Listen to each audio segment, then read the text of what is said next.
Defensive line been playing pretty well over there. I hadn't watched any games. Yeah, of course. A little too busy for that, huh? Yeah. How was your Sunday and the week after? Yeah, I do too. Yeah, kind of like that. I do too. It's nice. I've had 3, 4, 5 years, a little worn out. Yeah, no, you just broke it in. Exactly. Good job. A lot of love. That's right. How's the week been for you? It's been good. We bounced back. Sunday obviously we watched tape, moved on, and it's 1-0 mindset. That's how we're going to approach it, and you learn from things that happen to you in life. And nothing's ever perfect. Circumstances come up, you adjust and move on.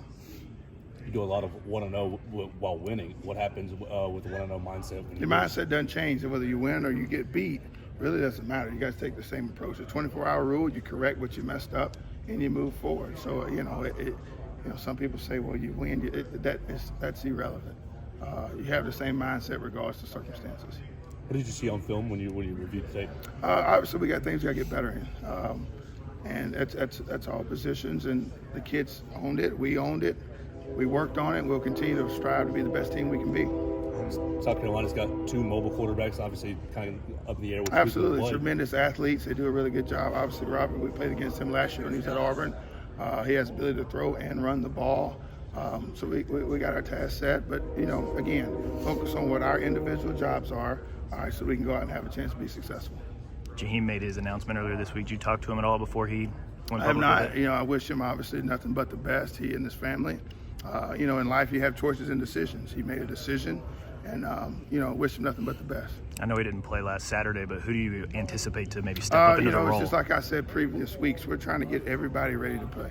Yeah. And we're focused on that. We're focused on those guys that were, 3s and 4s that have the opportunity to play. Payne's played well, Tim Smith's played well, Tim Keenan's played well, and I can go on and on. So we're focused on what we got to do to be successful. The younger guys, Payne and James Smith, what have you seen from them so far? They've done a really good job. James is matured. He grew up. He fought his butt off last week, and he's done that week in and week out. But again, attention to detail. What do I have to do to make sure I have opportunity to be successful and go out there and play? South Carolina's going to try to run the ball with Raheem Sanders. How does the they told you? You got the inside info? No, but I thought you had something. No, that's who they've been running with lately, okay. And he's been having some decent success on the ground. So how does Alabama, corral their South Carolina run game and I think them defensively, when you're playing against someone like that, and also a quarterback with, the talent that they have, you have to fit your gaps, and you got to do attention to detail and assignment football, and that's regardless if it's Emmitt Smith, it can be Ron Dane, it don't matter. All right, if you got a good running back you're playing, you are responsible for one particular gap. All right, if you're moving and you have pressure, you're responsible for another gap. But just everybody on the same page, and that's what you do. That's what you do defensively when you're playing against someone that has the caliber talent that he does. When you have a 4-2-5 front or scheme and you're only rushing like 4-3 guys at a time, how do you kind of promote consistent pressure? Up front to make the quarterback? Anytime you're rushing pass, you got to work a half. Eye discipline is actually a factor, and you also get to the point where you try to bring them on the edge, but you can't run around the quarterback. All right, so there's a lot of things you have to do as far as rush areas are concerned. All right, when you're rushing a passer, to have opportunity to either keep him in the pocket, all right, or if you're trying to flush him, you can flush him. But there's a number of ways you can do that. We're focused on what our scheme is this week. All right, how can we affect this guy and do what we're supposed to do on a consistent basis? One of the things that came on and talked about is how you want to keep a quarterback in the pocket. How do you what does that look like as a defensive lineman to keep the guy and disrupt? Yeah, and I think that goes down your rush areas. Where am I responsible for? Yeah. And what's the next guy responsible for? Yeah. And everyone being on the same page, being detailed with good eye discipline, good pad level, and having the ability to run your feet, when they do try to block you or win on one-on-one.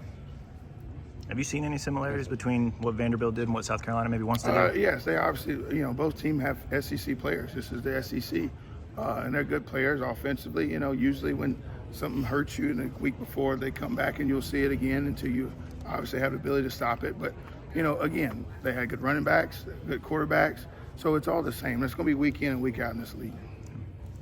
One thing that was mentioned yesterday from some players that they communicated wanting to get communication a little bit faster from the sideline before plays. What have those discussions been like? Yeah, that's what it's about. Football's about communication. If I don't know what gap you in or where you're coming down or where you're rolling high, that's a big part. And and I appreciate, and everybody in that building appreciate guys been giving us feedback of what we need to do to be successful.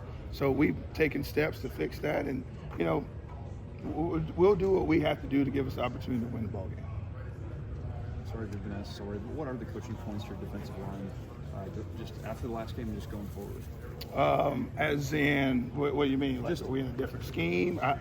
I'm asking. Yeah, essentially, just what are the things you guys are emphasizing after a loss to the different? Well, we would emphasize the same thing whether we lost or we won.